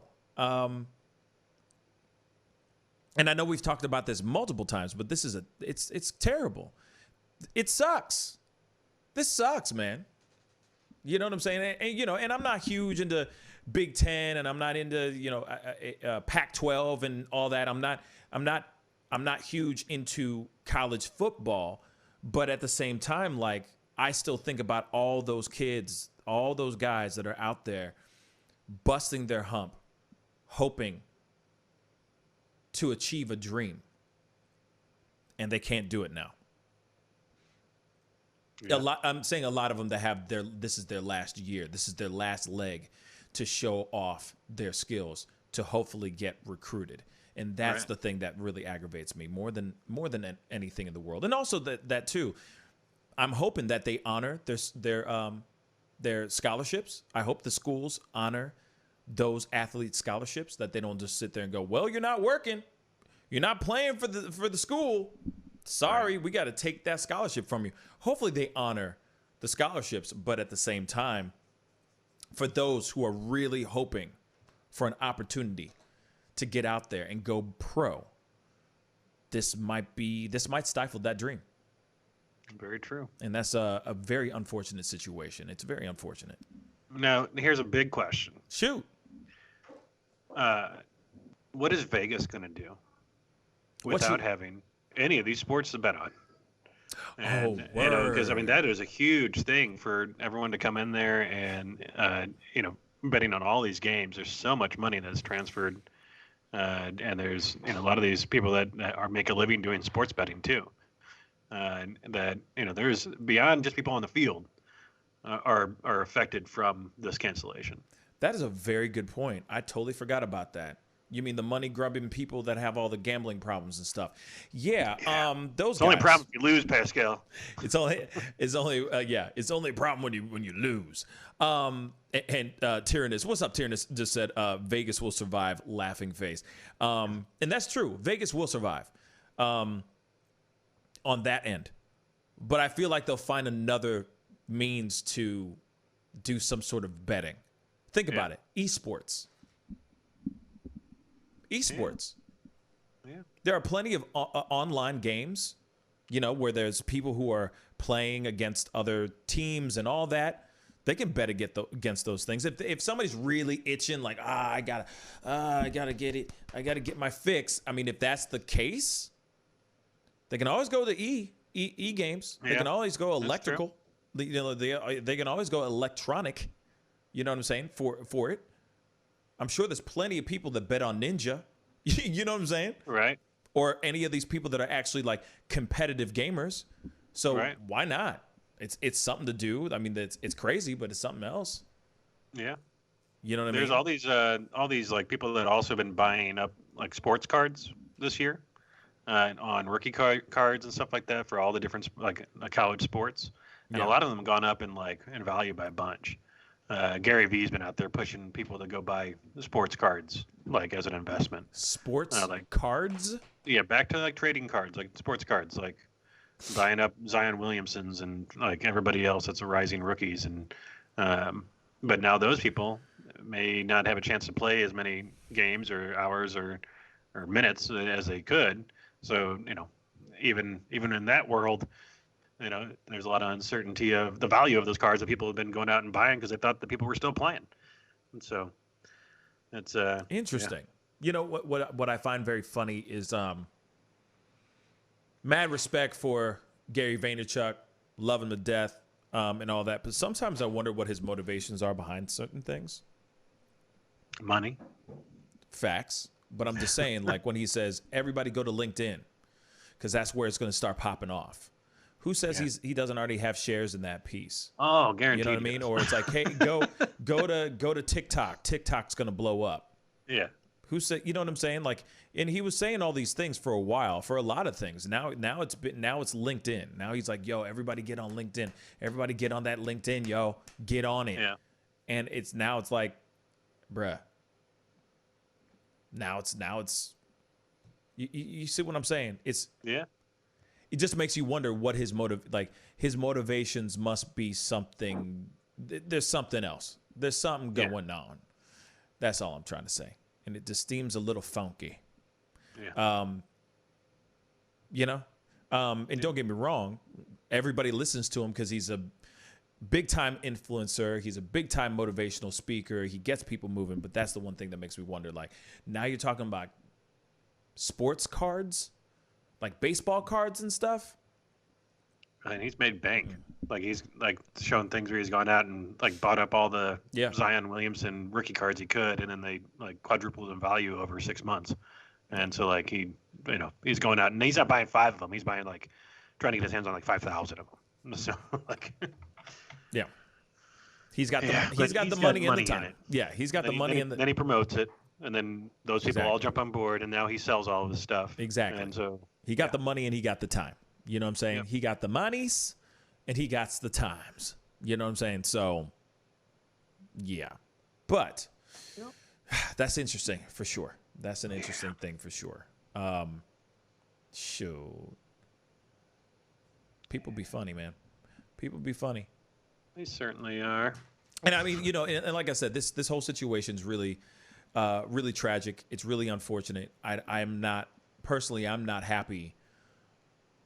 Even though I'm not a huge into sports like that, where I'm just like, are you ready for some football? Like, I'm not that guy. But at the same time, it is just a very unfortunate situation that I think, like I wish it was just a little bit different for all of us. And I wish it was a little bit different for all the athletes out there. Because here's the other thing, too. And I know that there's a lot of people that feel some type of way about this, but I'm going to keep it straight funky. There's a lot of people out there that feel that they're wasting all the testings, all the tests on all the athletes. They're going, hey, there's a shortage of COVID tests in areas because the NBA players are using them every single day. You know what I mean? All of them. Every single day. You know what I mean? And it's like, all right, don't get me wrong. I understand they need to perform. They need to do what they do. But damn, they're getting tested every day. All day, every day. That's a lot. That's a lot of tests on multiple players every day. And it's like, what about the rest of us? How about us? How about me? Hi. Love to have more tests more often. Instead of waiting 17 days for a result to come back. Something to think about. Yeah. Oh, and then Tyrannus said NFL gets tested daily also. Bruh. See what I'm saying? That's a lot of freaking that's a lot of tests, man. Daily, bruh? Do you know how many other people, like... Come on. Yeah. That's a lot. And here's the thing. Tyrannus said, not sure about MLB. Now, here's the thing, though. Probably not as much because these guys are getting sick. It's like these cases keep popping up. Everywhere you turn, everywhere you look, deep cut, everyone's getting sick. At least certain teams are starting to get sick. There's little outbreaks that are happening inside the teams. Damn, yo. Damn. That ain't gangsta. That ain't gangsta, in my personal opinion. But that's a lot of stuff. That's a lot of tests on a lot of players. And it's the thing. It's like, do we keep pushing for baseball season to happen? Or we just shut the doors and say, hey, we're going to get things popping when a vaccine gets going. That's it. I mean, that's the only real thing that they can do. I mean, as of right now, because we see that no matter where it goes, in any sports right now, there's not really a way to. You can test all you want, but when one person comes in and is tested positive, just like these schools are saying, okay, well, this many people are confirmed, so now we got to quarantine everybody else. Like, when you don't, you got other people coming back. Like, I don't know. It's obviously a really tough situation. Yeah, it is. Bleh. It's very to me it's very annoying, and understandably everyone is entitled to their own opinions in regards to it. Big Ten has officially been canceled, or at least postponed. Let's just say that lightly has been postponed till God knows when. But I mean, the only thing we can do is wait. Just wait and see what happens from here on out. Yep. Yeah, it's I'm not. It's a frustrating time for everybody on every level, and we all want things to change, understandably. But for now, we're just gonna have to wait and see how this all comes out. I mean, here's the other thing too. Like, let's talk about the NHL real quick. I mean, they're already doing playoffs for the Stanley Cup. To me, it's like, what? But then again, it's like, I don't know how many games were played before the playoffs. You know what I'm saying? Like, as far as their season, before they were shut down, before the NHL said, whoa, we got to stop this Rona's coming through quick, right? It makes you wonder, when did they turn, how many games did they get in before they turned things off? Right. A season starts in, their preseason starts in like October-ish. And then, their full season, at least the Blues, St. Louis Blues season doesn't start until the real season doesn't start until like November. So it's November, December, January, February, March, April. Well, let's just say they had 5 months of games. So I guess that makes sense. Let's just say roughly. Right. So I guess that makes sense because they've had enough time to play some games, a good portion of games. So I guess that makes sense that they would go into the playoffs already. It's just interesting. Tyrannus said, didn't NBA supposed to have, or I guess wasn't NBA supposed to have some kind of ring they were wearing to monitor temperature also for each player? Wow, that's some high-tech stuff, man. Using apps and stuff, I guess? Damn. No, yeah, I mean, damn. Damn, if that's the case, damn, where's it for me too? Damn. You know what I'm saying? Where's it for everybody else? Damn.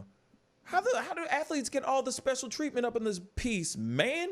Tanu Vane, I wouldn't be surprised if the owners share trying to rush through as many games as possible before they give up on the year's profit. Yeah, you got a point. Just try to push, try to make their monies, trying to secure the bags as quickly as they can. As quickly as they can. Circle. Ha! Funny screen name. Circle. Said, I heard some college conferences have moved games to the spring, and they are worried about the huge financial hit. Absolutely. And that is what it is. The Pac, is it Pac-12 or Pac-10? Pac-12, right? It's Pac-12. Pac-12, yeah. Yeah, it's Big Ten and Pac-12. But yes, Big Ten and Pac-12 are planning on, it's not canceled, it's just postponed. And they're planning on dragging the entire season into the spring. But, we are just going to have to see what happens because, like I said, there's other things that go on in the spring that people are hype about when it comes to college ball. You know what I mean? So, college sports. So we're just gonna have to sit back, see what happens here in the near future. Anyway, we gotta go. it's that about wraps up the show today, guys.